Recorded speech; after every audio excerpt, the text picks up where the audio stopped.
How do you handle a parrot that wants to bite your hand?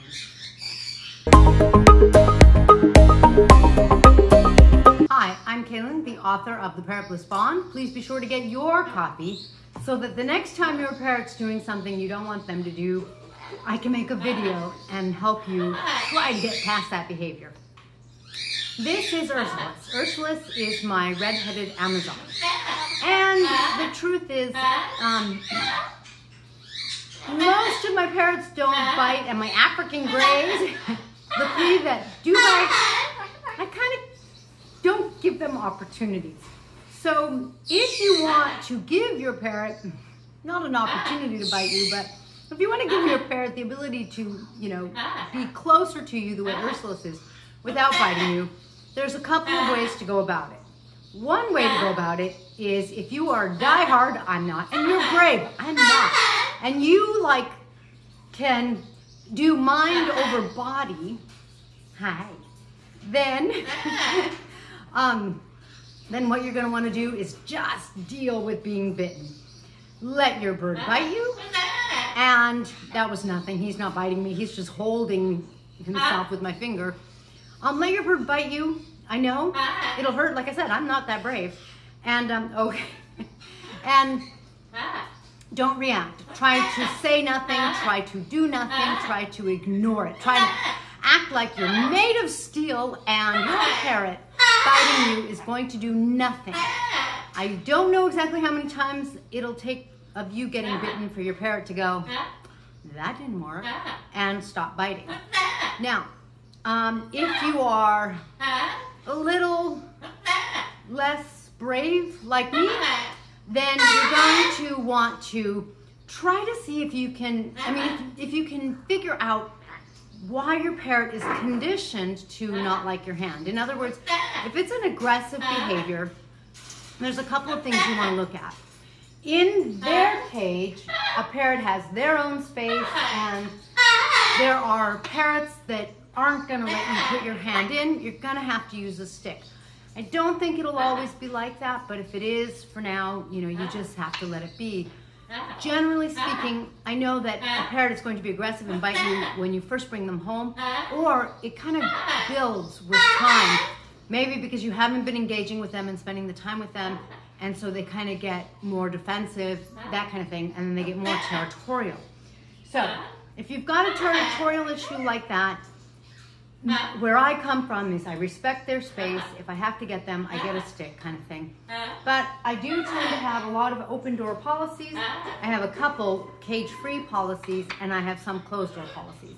And that depends entirely on whether or not the parrot is aggressive with other parrots, whether or not I feel like the parrot's going to be safe at night, because at night sometimes some parrots have night frights. And for example, my little parrotlets that breed, I have a pretty much a closed door policy because I don't want anyone coming into their cage and bothering them, because they're busy. They're busy having their territory, being parents, doing their thing. Hi, what you doing? What you doing? So if your parrot is aggressive at their cage, you've got that going on, and that's a little different than if your parrot is out with you or on the perch and being aggressive. In any case, when you are to that stage of on a perch in a neutral place, maybe a different room, but away from their cage, if they're still being aggressive in a space like that, then what you need to do is recondition them. You're going to recondition them by trying to completely, on a dime, completely turn around whatever their experience of a hand has been in the past. Maybe they got hit, who knows. So if they might have a tainted past or whatever they've built up with that aggressive behavior, good flip. You are really going to want to control their treats. In other words, hopefully you give them pellets in their cage, and it depends on what kind of parrot you have. But unless it's a little tyke, like a lovebird or a parrotlet, they shouldn't really have access to seeds and nuts, unless you have a parrot that requires nuts, like an African gray, a macaw, in my case, my African capes. Then they have to have nuts as a part of their diet, and when you give it is up to you, but in other words, that then that has to be a part of their diet. If you have something like an Amazon, an Indian ringneck, which was the question we received, or a parrot like that, they shouldn't really have access to nuts. And in that case, you can be the treat dispenser, which means that your hands just became magical and delicious. And you need to take on that mindset, and you need to try to really create that mindset for them. So I'm pretty diehard, and so this is completely like 100% beaks that are freeze-dried, and I give beets because Amazons shouldn't have fat in their diet, and my little guy goes and steals some fat from the macaws. So when I give treats, they're healthy. They're still a treat, but they're healthy, and you can see he likes it. So you just kind of practice and make sure that you are, like I said, transforming their experience. Now, if initially giving the treat is going to still get you bitten, then you do what my daughter does. You put the treat, like if this was a table or something like that, further down, find a way, set them up so that you can put the treat close, where they see your hand, they see you doing it, your hand is perfectly safe to go leave a treat, and now they're going to have a positive association. Parrots require patience and repetition, and then they require more patience and more repetition. And then tomorrow, you have to start all over again. So do be patient. You know, one of the things that people often say is that their parrot doesn't eat vegetables, they keep offering vegetables, and so they give up. You don't want to give up. Sometimes it takes like more than a year. And they'll start to kind of look at what's in the bowl, and initially, like, they won't even do that. But if you keep being persistent, you will be able to create healthy habits in your parrot and for your hands. So make sure that your parrot feels safe and secure, because sometimes aggression can be defensive.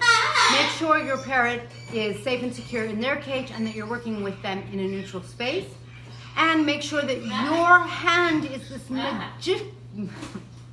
magical, yummy dispenser. Whether you're giving seeds, which I think is the only time, like for example, sunflower seeds should be given, or a special walnut, you know, cut into little pieces so that you can give it, whatever it is, make sure that you have that magic.